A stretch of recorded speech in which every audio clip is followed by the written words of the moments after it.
I'm Dr. Bridget Taylor, the co-founder and CEO of Alpine Learning Group. And for over 30 years, I've had the pleasure of working alongside a group of innovative and compassionate leaders.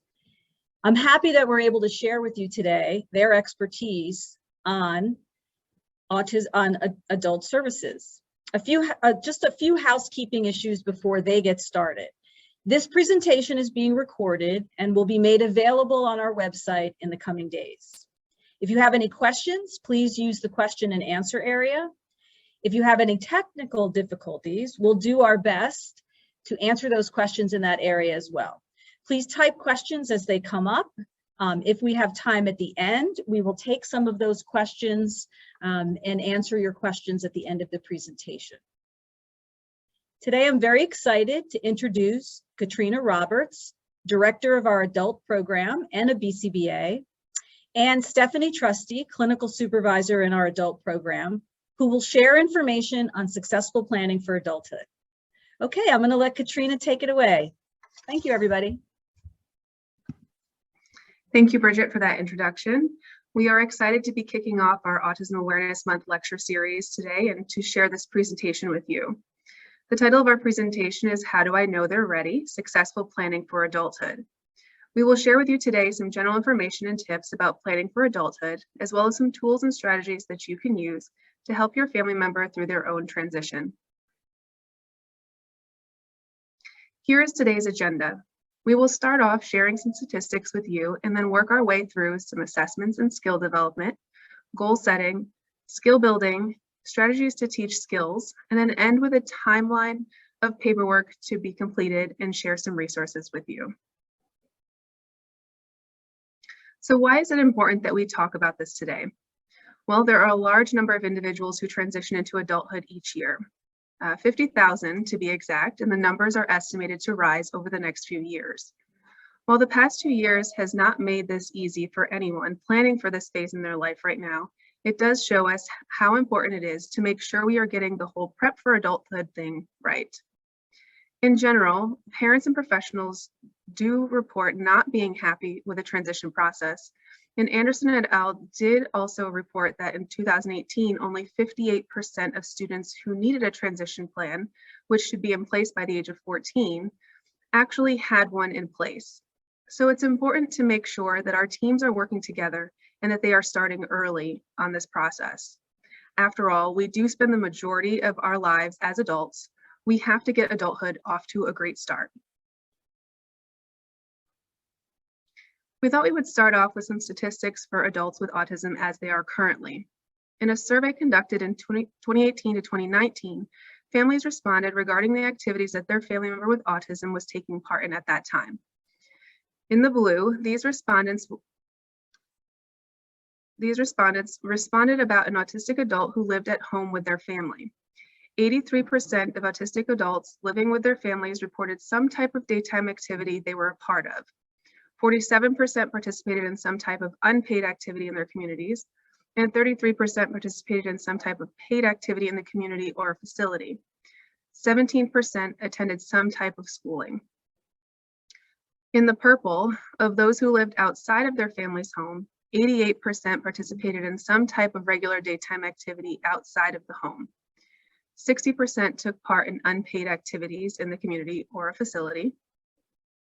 And 30% had some type of paid work in the community or facility. 5% of those individuals attended some type of school. All of these individuals received adult services through their Department of Developmental Disability agencies. It was noted in the results of the study that the reason the numbers of the community participation is actually lower for the adults who lived outside of their family's home is that those individuals had more needs for behavioral supports. To break down those activities a bit further, the researchers found these were the types of activities adults took part in. On the blue side, the adults who lived with their families, the majority of them either stayed home or had some type of unpaid activity in their community. Of the adults who lived outside of their homes, they were most often taking part in unpaid activities or staying home as well. The overall percentage for paid employment in the community for the United States is 14% for autistic adults.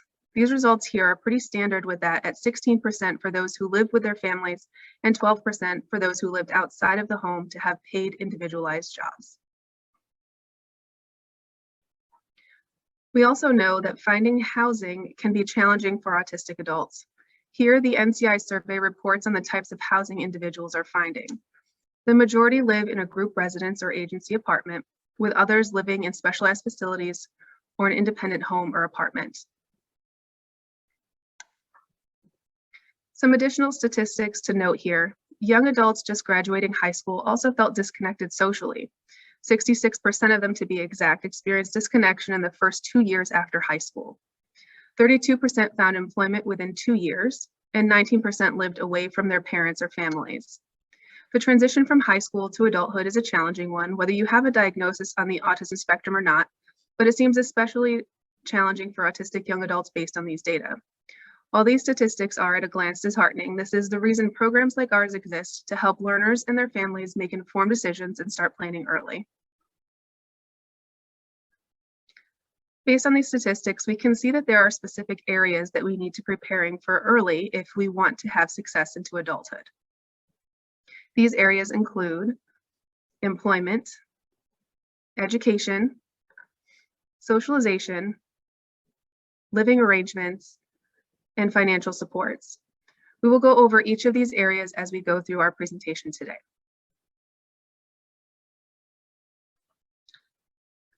We wanted to start off with a concept for you to think about as we go through our presentation. As family members and service providers, we are constantly thinking about the word independence. It is what we have been taught to teach and strive for. But what I would like to challenge us to think more about today is the concept of interdependence. In Stephen Covey's book, The 7 Habits of Highly Effective People, he discusses this concept and defines levels of maturity for any individual as being dependent, independent, and interdependent. We all live in this continuum our entire lives and across different needs that we might have. Dependent meaning that you are dependent on others to fulfill your needs. This is a reality for some individuals with physical disabilities their entire life, but we all continue to have this in some areas of our lives forever. Independent, meaning you do things for yourself without relying on others. Covey mentions that in America, we often value this level the most, as you can do it yourself without the support of others. However, the third level of interdependence means that someone has the capability and self-confidence that comes from independence, while also recognizing the power of working with others to achieve more than what's possible alone. This level of interdependence is what we are often thinking of, even if we don't say it, as we're planning for a smooth transition to adulthood for autistic young adults. We think about supports such as job coaches, supports at home, supports in the community for safety or companionship. We want this for the individuals we support, just as I am sure we all have this in our own lives as well. In my own life, it's very possible that I can give both of my kids a shower and get them ready for bed at night, but if my husband takes one and I take the other, we accomplish more in a shorter time frame and less headache for sure. I could go out to dinner and a movie by myself, but it's much more enjoyable when I am catching up with a friend who I haven't seen in some time and I appreciate their company. For our learners, while we are striving for independence in many of their daily activities, we should also be encouraging them to accept and appreciate the supports that they have. We can teach independence in completing daily tasks such as dressing independently, but then teach to appreciate interdependence when we teach them to ask, how do I look? And that support staff can then say, you look great, but there's just one button off, let's fix that. Or for a young woman, there's one spot of your foundation that didn't get blended all the way. Let me show you. I know that I have definitely appreciated that last comment at some point in my lifetime as well. Or an individual who is completing a leisure activity schedule is having trouble with the app they're using and asks for help with their communication device. So as we go forward in this presentation, let's think of setting our young adults up for success by thinking about a life of interdependence, where there is a team approach to success, where we can accomplish more if we do it together and with more heads than one. Changing our mindset to not only think about independence, which is great, but thinking about what supports and accommodations can we gain access to that will lead to a life of interdependence and happiness. There's no way we can accomplish life on our own and completely independent. Let's face it, if Grubhub didn't deliver my lunch some days at work, I probably wouldn't be eating. So this leads us to the question of where do we start? While the same direction is not right for every person and their family, we have some ideas on where you could start. In this next section of our presentation, we will talk about each of these steps, mainly identifying your team, identifying skill and interest assessments that would be useful for the individual you're supporting, setting goals and identifying skills to develop, and then creating opportunities to gain additional skills and to work on future goal setting. Identifying your team is an important first step. Family members, neighbors, friends, agencies, teachers, who do you know and trust will be there for you and your learner? In some cases, it has come from the most unexpected place. I worked with a family once who the person who worked at the bodega down the street from them was a very important person in their life and helped with transitions from going to the store independently to getting back home. He actually texted the family that they were leaving so that the family knew when to expect them to get home. That person eventually could be a very important person in the transition process. And while choosing an agency to work with your family member is a big decision, do your research until you feel confident in who you are choosing. Take recommendations from other parents and your school staff too. Visit them and see what they are doing during the day. Ask how they support the individuals they work with, and ask how they determine the goals for each individual they support and how they move them along with their goals. In order to assess skills of our learners, there are many approaches that we can take. We may informally observe an individual and what they do each day. What leisure activities do they gravitate towards? What conversation topics come up the most? What can you rely on them for? I've met some young adults who will not allow their family members to fold the laundry once it's done. I wish one of my kids will eventually take this on for me too. There is a designated place in the house for the laundry and no one is allowed to touch it. So folding in a retail location was an idea of ours that could be very well the perfect job. And it ended up being the perfect job for that individual. Turns out Old Navy can get quite messy without their help in folding clothes during the day. Receiving input from family, teachers, and caregivers is very important as well. There are many facets to each of us, and the people in our lives each know us a bit differently. While we all might know that Mary loves to get a mani-pedi, whether that's at her day program or on the weekend with her mother, her staff knows that she enjoys going to the gym, but at home will not step on a treadmill if her life depended on it. It's good to compare all of these facets of individuals and see which environments and tasks are preferred and how do we set this up for success in the future. Why is it that Mary will get on the treadmill at her day program, but not at home? We may also complete some formal assessments. I have listed here some of the assessments to see. However, the one formal assessment that we use the most here at Alpine is the Assessment of Functional Living Skills, also known as the AFLS, for our young adults. This is an example of a question in the AFLS from the Community Skills module. There are 6 different modules that could each be completed independently or as their own assessment, including basic living skills, vocational skills, school skills, community, home skills, and independent living. This assessment is made to be completed multiple times over the course of the individual's life in order to see how they are progressing in each area. This is why there are multiple lines for opportunities to rate the individual's skill level over time. The purpose of each target is to help members and educators determine what targets they will be teaching the individual. So for this question, they are asking whether the individual can identify when it's appropriate to call or seek for help. The task objective is given for the evaluator to know how to evaluate the individual, then answer or rate the question in the individual's skill level. They also give an example of how to ask the question for this specific skill. Some additional examples are given when the person might need to ask for help. So maybe if there's a fire or a crime happening, they are lost, they fall, or there's an accident. And then the criteria is given for how to answer the question on this skill. The evaluator then circles the appropriate corresponding number for this person's abilities. If this question is rated as 0 or a 1, the evaluator knows they should open this as a target to be taught.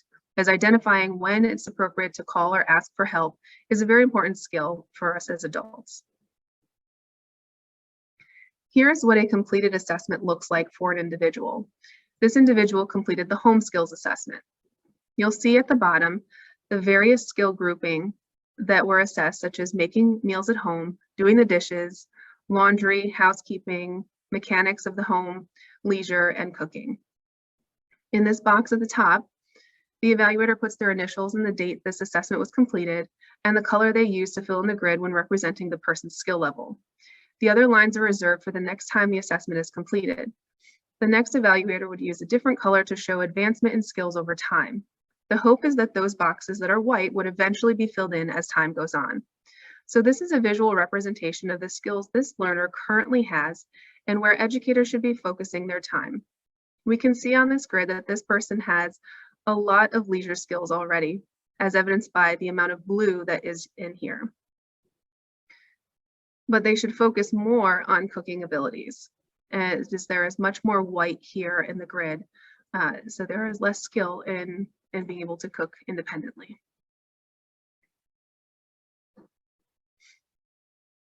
Once we've assessed the individual's skills and interests, we need to set goals for their future. We should consider all of these areas listed here on the slide. We're considering the person's lifestyle. How often would they be using these skills? What is the social significance of the skill we are attempting to teach? So for example, will the person ever have to write a check, or is paying a bill online or using Venmo or Zelle a better use of their time? What is the likelihood they're going to maintain that skill? So using the same example, if we're learning to write a check, how often will they have to write that? For me, it's only once a month when I'm paying rent. Also looking at the necessary prerequisite skills. So do they have the skills already that they can then use to work on that next skill and goal that you're developing? So if we're looking to work in an office job, do they have the prerequisite skill of alphabetization that they can organize files alphabetically? What is the vision for the person's future? And then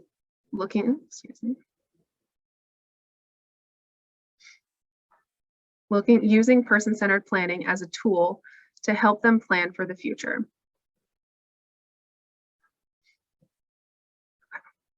Here's an example of person-centered planning that we do in our transition programs here. We are focusing on these 4 areas of home, education, earning money, and recreation. We hold the person-centered planning meetings with the learner and their family to help them decide the path for their future. We have our students complete a worksheet that looks just like this grid you see on the screen. And then we have them bring this to a meeting with their families for additional input and planning. We fill out each section of this matrix with ideas such as, if they want to, where are they going to live? Many of our students say they want to live at home, and someone had said they want to live at home for 5 more years specifically. For education, we might be looking at taking a class at a community college, or maybe they would like to take an art class so they can learn about more mediums for art. What will they do for earning money? Will they be working part-time in an office setting, or is somebody looking more at entrepreneurship, selling crafts on an Etsy page? And recreation, so what will make them happy? What will they do on a daily basis that they enjoy? And for this person, maybe it's joining an anime meetup group or joining a running club. So we're really taking a first step glance at identifying this person's dreams, hopes, goals, and their team. Once we have some general goals out here for an individual, we would then work to break those down into more achievable steps towards their future. So if the goal is to find part-time work in the retail industry, as it said here, we would then define the steps to reach that goal. So if the goal is to find part-time work, then these are the steps that the family has identified: participating in various retail internships, identifying a job coaching agency for the future, and identifying potential employers upon graduation. Once we have those steps outlined, we would decide who's responsible for reaching that goal. And having it down on paper helps us to refer to it in the future as we are continuing to plan towards adulthood. So here we're listing out that Joe and his teaching staff are responsible for finding internships. The parents and the teaching staff are identifying job coaching agencies together, and the parents and the transition coordinator are identifying potential employers upon graduation. The date that each of these tasks should be accomplished by are also noted, and any additional notes that might be as part of each step would be included here as well. So this may be earlier in the planning process. So the notes here that maybe Joe wants to try working at Stu Leonard's or AMC as a few different retail settings that he would like to try.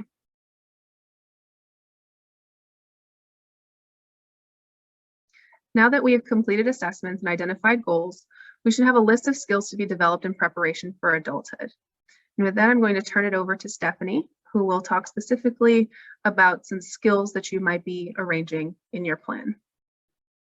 Thank you, Katrina. For individuals diagnosed with autism, learning life skills is essential to increase independence and interdependence. This may include when they're at home with family and caregivers, and at their day program with instructors and peers, and overall within their community. Individuals diagnosed with autism are all different. So the life skills that are to be taught and how they will be taught will vary from individual to individual. Learning a wide range of life skills that apply to many areas of life is critical. So let's touch base on some of those life skills. At this moment, we'll be reviewing self-care skills for well-being, social skills for community inclusion, as well as vocational skills for employment opportunities. By introducing these skills early and building block by block, adults with autism will gain the tools that will allow him or her to become more confident in most areas in their life. Self-care skills are important for a variety of reasons. It means taking the time to do things that help you live comfortably by improving both your physical and mental health. Taking care of your own health is important. By observing self-care will also provide additional opportunities for individuals. When we think of self-care, we think of monitoring our appearance, but that's not all. Self-care also includes taking prescribed medication, eating healthy, exercising, and of course, hygiene. Hygiene can also be as simple as grooming, bathing on a regular basis, living or working in a clean space, and wearing clean clothes every day. Helping individuals learn these self-care skills is an important step towards independence and increasing one's self-esteem. Here are some relevant self-care skills that we teach our learners.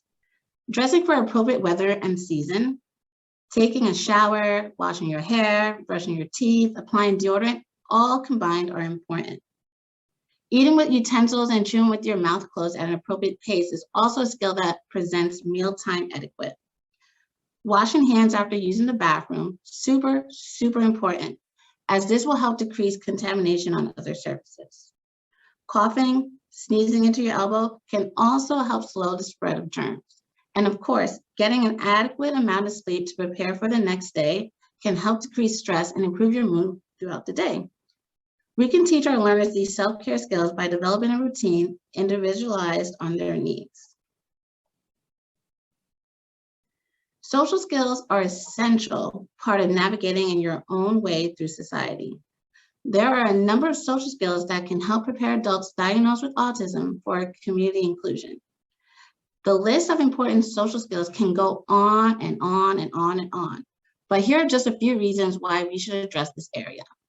Just to highlight a few, greeting and responding to greetings, using polite language like excuse me, making eye contact, and waiting appropriately can all help someone become more social and have the possibility to create more community inclusion and employment opportunities by being more socially active.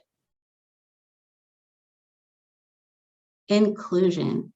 Inclusion creates engagement and a sense of belonging. Inclusion involves fully including people of all walks of life, including those on the spectrum in every aspect of community life, such as sports, recreation, religious services, even to the arts. Fulfilling anyone's sense of belonging, your sense of belonging, my sense of belonging, is centered by gaining acceptance, attention, and support from members in your community. There are multiple levels of inclusion. As for Lisa Drennan, founder of Merge Inclusion Consulting, describes these as follows. Specialized programs. With specialized programs, they may include special classes, early morning activities, or even events such as Autism Day. Integrated programs may provide special experiences such as summer camp or a seasonal day program activity. Unified programs, also known as pair body activities, you will see neurotypical individuals on the spectrum engaging together in the same activities, such as unified basketball team, in which neurotypical peers help their teammates who are diagnosed with autism to throw a basketball in the basket. Inclusion programs are also another type of program, which may include individuals diagnosed with autism and neurotypical peers who are equally engaged in the same activity with similar or equal success. Overall, a goal for community inclusion should include a wide range of activities that enhance quality of life and help build meaningful and sustainable relationships. Next skill is pre-vocational skills. Pre-vocational skills help individuals build skills necessary to succeed in life and work. While many who are seeking pre-vocational opportunities may have the abilities to obtain a job, but they may lack the skill to retain it. So when teaching pre-vocational skills, we need to start from the beginning. Before a learner can monitor their personal appearance, they need to know the difference between clean and dirty.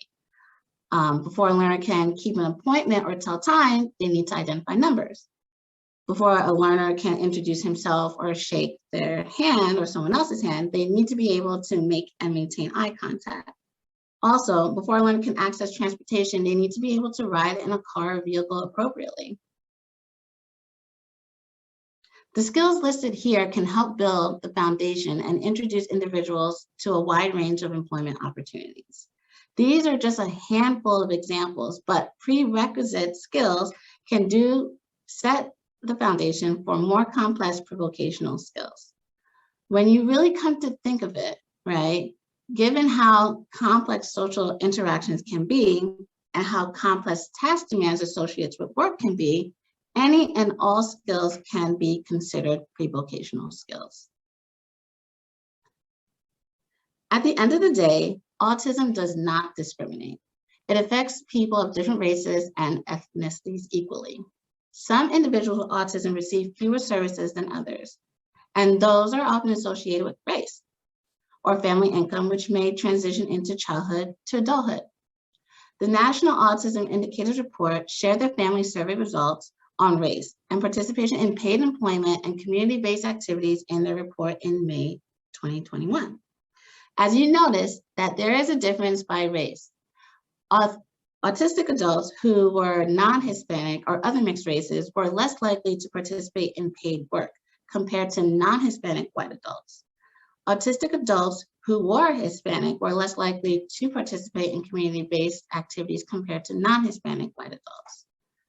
Cultural factors can also impact how autism is understood and accepted in different communities. Cultural myths about autism and other disabilities can deter people from seeking help.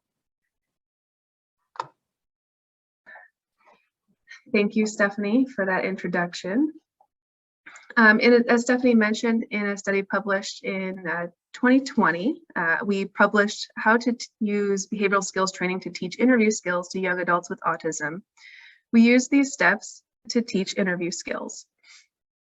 The first step of instruction, we gave, as Stephanie mentioned, an example or rule of how to answer a question. So our rule for answering an interview question was, when answering interview questions, we answer the question and then provide some additional information. So if we were answering the question, tell me a little bit about yourself, we would say, I would say, my name is Katrina and I've been working in the field for 19 years. And I am excited to learn even more about the field of vocational preparation for individuals with autism. So obviously that's a lot more language that I'm using. We'd want it to be specific to our individuals. So we had used, my name is Joe, and I'm excited to learn more skills about working in an office.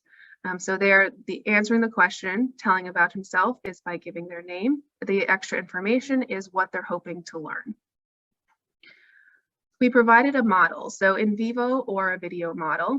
in vivo, meaning in person. So we did it right in front of them. We had the learner ask me a question. So ask me, tell me about yourself. And then I gave them the example based on what their answer should be. So I modeled their answer for them. And then we gave them the opportunity to practice. So the learner then practices that exchange. So practicing answering, tell me a bit about yourself. They did that after I now asked them the question. And then as they answered the question to model that skill, we provided additional feedback to the learner. So if they answered the question, tell me a bit about yourself, and all they answered back with is, my name is Joe, we would give them the feedback of, we need to answer the question and then provide some additional information and help them to rephrase their question and practice again. We would continue practicing during that session until criterion is met. We did this model with answering questions, asking questions during an interview, as well as displaying appropriate body language during that interview. The same model can be used for many skills, such as greeting others, how to have a conversation, or responding to emergency situations. The important part here is that you're practicing. So practicing that role play so that they get a feel for what that exchange looks like and what it's supposed to be. And also important just to remember to give instruction specifically to the skill that you want to teach and individualize it to the learner. If there's more, using more language is appropriate, or maybe using a communication device to answer questions. That is all individualized to the learner. Another approach that we can use to help individuals gain independence and interdependence in their lives is to monitor their own progress. Here we're talking about self-monitoring. The learner may have a goal of making more positive statements throughout the day. We can give them the definition of what a positive statement versus a negative statement is and allow them to track any time they make a positive statement. How to track their progress by plotting data on a graph or just writing down the number of positive statements versus negative statements they made each day and watch that increase or stabilize over time. Another learner may be tracking how long it takes them to transition from one task to another with the goal that they are decreasing the amount of time it takes them each day. To teach self-monitoring, we would teach the behavior skill to the learner in various ways. We could show them what it looks like when we perform the behavior and ask them if it is occurring. So I myself would be performing, making a positive statement. If I said this, is that a positive statement? And they would mark yes or no on their data sheet. We could then show them video models of others performing the behavior. So maybe their classmates or a family member, we have a video of them and say, is this a positive statement? They would mark yes or no. Last, we would ask them to rate whether they are displaying the behavior during the day, during targeted sessions throughout the day. So if they themselves are now making a positive statement, yes or no. As we see that the learner is accurately identifying the behavior and can display that behavior, we can then transition to the individual taking their own data without the assistance of the teacher or support staff and identify a reinforcer or goal that they can work towards. Some other examples of behavior you might want to teach self-monitoring for are remaining on task at work, or asking for assistance with a task, or as we all have to-do lists, I'm sure, completing a daily checklist of tasks. They can very easily see if they have completed their checklist and if they are doing it appropriately. And finally, we have shared quite a bit with you today regarding assessments, specific skills to develop, and how to develop those skills. But it's also important to think of the timelines in which to develop these skills, not to mention that there's a lot of paperwork that needs to be completed as we transition to adulthood. Before I get to the timeline, I wanted to share with you some definitions as we will go over the timeline in the next slide. In adulthood, we're looking at DD services, as I will refer to them as the Department of Developmental Disabilities. So these are services that are provided from the state to individuals with developmental disabilities who have entered adulthood. Depending on the state you're in, the age of eligibility for DD services varies. I know in New York State, it's 18, in New Jersey, it's 21. So these services are provided by agencies that are contracted with a state to provide services to your individual with autism. For example, our day program, here we are a DD service provider, and we provide day rehabilitation, supported employment, and pre-vocational services as well to the individuals that attend here during the day. Referring to VR, vocational rehabilitation, this is also a state service, but a different wing in state services that provides services to enable individuals with disabilities to find jobs or keep their existing jobs. The difference between VR services and DD services is that VR services are shorter term. You get 90 days of support on the job, which can be extended depending on the case. But for the most part, once somebody is on a job, they receive 90 days of support, whereas DD services are typically as long as the individual needs them. Guardianship. In the process of obtaining guardianship, a person or agency is appointed by a court to act on behalf of the individual. So once the individual turns 18, a family may decide to obtain guardianship for the individual, as they are now considered an adult, and they would be able to make decisions on their own. There are two types of guardianship, where there's full and there's also limited. So somebody in the full guardianship makes all decisions for the individual after they're 18. Limited guardianship is that they assist with the decision making. So depending on the individual that you are supporting or is in your family, the guardianship type may be different, but it is important nonetheless to research and see if it's right for your family. Social Security income, SSI. In this, if you are receiving SSI, you are receiving monthly payments determined by your disability status. Any individual who turns 18 who has a disability would be eligible to receive this depending on their assets, and I'll go over that in the next slide. And then there is Medicaid. Most people would think of Medicaid as a health insurance, but here we also need to think of it in that Medicaid pays for DD services for adults once they reach adulthood. So once you turn 21 in New Jersey, if you're looking for job coaching supports or day program supports, Medicaid is not only paying for the individual's health insurance, but also the services that they are receiving from these DD provider agencies. And if you are collecting SSI, you're automatically qualified for Medicaid, so you will not need to apply separately once you have SSI. And with all of that considered, this is a timeline that we use here at Alpine to help our individuals as they're transitioning from our school programs into adulthood. By age 18, we are helping those who are eligible and interested apply and be registered with the Department of Children and Families Services. These are services that are similar to DD services, but are provided before the adulthood limit of 21. We also ask families to work on having a will, establishing a special needs trust. We know that savings accounts are important for all of us as we are entering adulthood. I know I have one, I know many other people have one, but for individuals with disabilities who might be receiving SSI or Medicaid, having a special needs trust is important, since we need to limit their assets that are in their name so that they can continue to be eligible for SSI and Medicaid. By the age of 18, we're also working on receiving that SSI and Medicaid, obtaining guardianship, as I mentioned, and then starting the process to apply for DD services. You may be put on a waiting list for waiver services if you, depending on the state and the availability of services, by the time you're 18 or 21 even. We're also working on registering to vote, and for men, registering them with the selective services.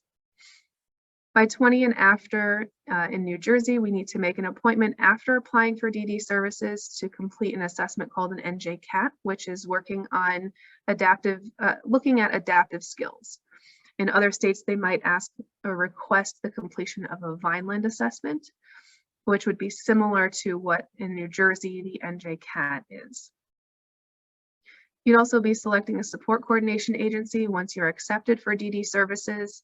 And that support coordination agency then coordinates the person's budget and helps them to access the services that they need.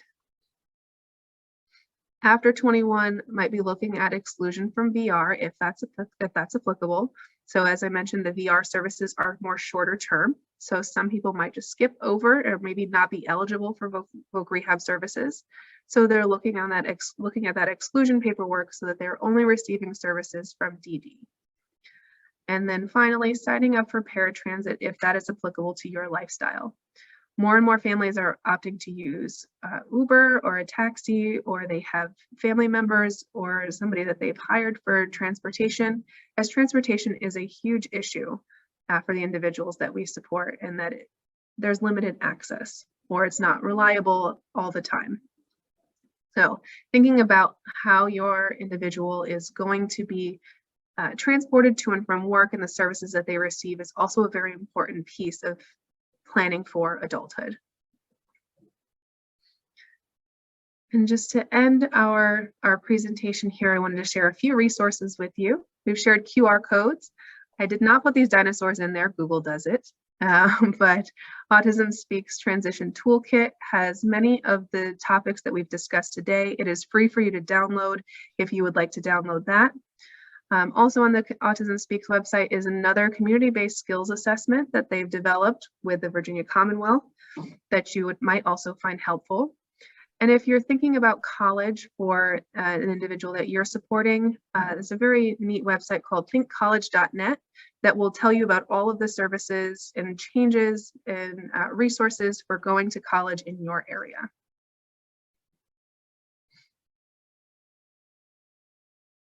And that concludes our presentation. And I will, if you would like any other information or would like to reach out to us, you can reach out to us via email. And if you are interested in the rest of our amazing presentations this month, you can sign up through this QR code here. Thank you, Katrina, and thank you, Stephanie. Such great information for everybody who is here today. Those of you who are here, please spread the word about our free lecture series. There's other topics. Feel free to let everyone know that there will be a recording and you can access that as well. So thank you for being here, and we wish everybody luck in your planning for the future of your adult children. Take care, everybody.